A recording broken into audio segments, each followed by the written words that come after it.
حضرت ابو ہریرہ رضی اللہ تعالیٰ عنہ سے روایت ہے کہ رسول اللہ صلی اللہ علیہ وسلم نے فرمایا، جو شخص دن میں 100 مرتبہ لا الہ الا اللہ وحدہ لا شریک لہ لہ الملک ولہ الحمد وہو علی کل شیء قدیر، یعنی اللہ کے سوا کوئی عبادت کے لائق نہیں، وہ اکیلا ہے، اس کا کوئی شریک نہیں، ساری بادشاہت اسی کی ہے،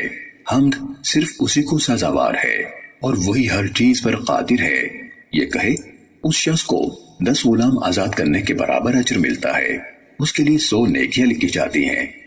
اس کے لیے 100 نیکیاں لکھی جاتی ہیں، اس کے 100 گناہ مٹا دیے جاتے ہیں، اور یہ کلمات شام تک پورا دن شیطان سے اس کی حفاظت کا ذریعہ بن جاتے ہیں، اور کوئی شخص اس سے زیادہ افضل عمل نہیں کر سکتا سوائے اس شخص کے جو اس سے بھی زیادہ مرتبہ یہی عمل کرے۔ اور جس شخص نے ایک دن میں 100 مرتبہ سبحان اللہ و بحمدہ کہا تو اس کے تمام گناہ معاف کر دیے جاتے ہیں،